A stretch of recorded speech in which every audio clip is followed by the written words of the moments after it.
então com a primeira aula sobre estruturas da cavidade oral. Quando a gente fala de sistema digestório, a gente está falando de um canal alimentar. Esse canal alimentar, ele vai iniciar na boca, onde a gente vai encontrar os dentes, a língua e as glândulas salivares, tanto menores quanto maiores. Vai ter continuidade no esôfago, que faz a ligação entre a boca e o estômago. Intestino, que é subdividido em intestino delgado e intestino grosso. E vão ter órgãos associados ao sistema digestivo que vão produzir substâncias ou armazenar substâncias também, produzir, né, e relacionadas à digestão, que são pâncreas, fígado e a vesícula biliar. À medida que o alimento passa, então, por esse canal alimentar, ele vai sofrendo uma decomposição, tanto física quanto química. E os produtos degradados, para quê? Para que os produtos que são degradados a partir dos alimentos, eles possam ser absorvidos. Quando a gente fala desse canal alimentar, a maceração inicial e o umedecimento dos alimentos, do bolo alimentar, ele vai ocorrer na boca e vai ter passando pelo esôfago e vai ter continuidade no estômago. No estômago e no intestino, a passagem ela é uma passagem mais lenta e vão sofrer as principais alterações relacionadas à digestão, solubilização e absorção dos alimentos, dos produtos. Até que chega no intestino grosso, onde o alimento digerido, somado a outras substâncias, vai constituir as fezes. As principais funções da mucosa alimentar, elas estão relacionadas com esses 4 quadradinhos aqui. Secreção. Vai existir a secreção principalmente de enzimas digestivas, de ácido clorídrico, de mucina e de anticorpos. Anticorpos esses que são produzidos por um tecido linfóide associado à mucosa, que vai constituir a primeira linha de defesa do nosso organismo. A absorção, que vai ocorrer principalmente lá no intestino delgado, vai absorver produtos da decomposição da digestão, vitamina, água, eletrólitos e outros componentes.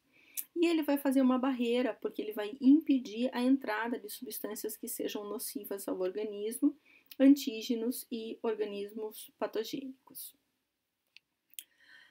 A mucosa oral, a cavidade oral, ela é revestida pelo que a gente chama de mucosa oral. E essa mucosa oral, ela vai possuir diferentes características e vai ser classificada conforme a sua localização. Quando a gente está com a boca fechada, a gente tem 2 compartimentos virtuais que são delimitados pelos arcos dentários. O primeiro dele é o vestíbulo e o segundo é a cavidade oral, onde a gente já vai visualizar no próximo slide. Esta mucosa oral ela é sempre composta por um epitélio de revestimento e por uma lâmina própria que é composta por tecido conjuntivo que vai de frouxo a denso, onde são encontrados vasos sanguíneos, vasos linfáticos e dependendo da sua localização vai se encontrar o quê? Músculo estriado esquelético e glândulas salivares menores. Aqui a gente tem um diagrama esquemático mostrando então lábio superior e lábio inferior, mostrando os arcos dentários e essa região que a gente tem aqui entre o arco dentário, lábio inferior, entre o arco dentário e lábio superior é o que a gente chama de vestíbulo. A outra grande cavidade interna aos dentes é a cavidade oral. Essa cavidade oral, na parte superior, ela é formada, então, tanto pelo palato duro, quanto pelo palato mole e o assoalho, aqui ó, o assoalho de boca, que é a região localizada abaixo da língua. Aqui a gente tem um corte sagital da região da boca, mostrando essa estrutura aqui, que é o lábio, e aqui o arco dentário. O que é o vestíbulo, gente? Então, aqui lábio, aqui arco dentário e aqui a gente tem a região do vestíbulo, que é esse espaço que se encontra entre o lábio, então, e a gengiva, né, e o arco dentário. E para cá nós teríamos a cavidade oral. Esse lábio, a gente vai estudar mais para frente, ele é composto por um epitélio de revestimento, que vai ser diferente na superfície externa em relação à superfície interna e a borda vermelha do lábio. E aqui a gente vai ter músculos, feixes de músculo estriado esquelético que permitem a movimentação desse lábio e glândulas salivares menores que desembocam na parte interna do lábio para dentro da região da cavidade oral.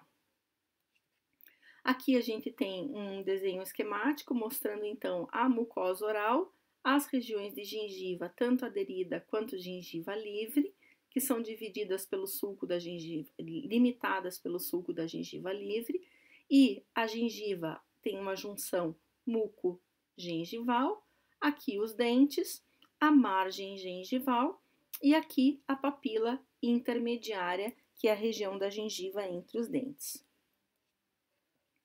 A mucosa oral ela vai ter duas principais funções, revestimento e proteção. Quem reveste sempre protege.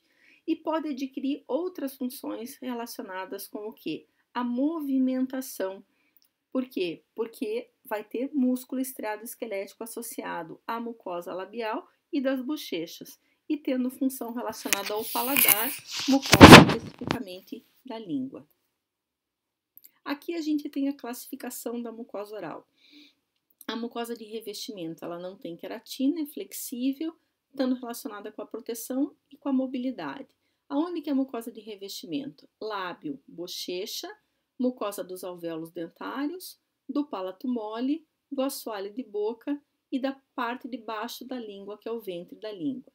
Mucosa mastigatória é aquela que vai estar mais próxima aos dentes e está relacionada diretamente com a mastigação. Ela é altamente queratinizada, gengiva e palato duro. E a mucosa especializada, que é a mucosa da língua, por possuir papilas, essas algumas com botões gustativos presente no dorso da língua. Continuamos na próxima videoaula.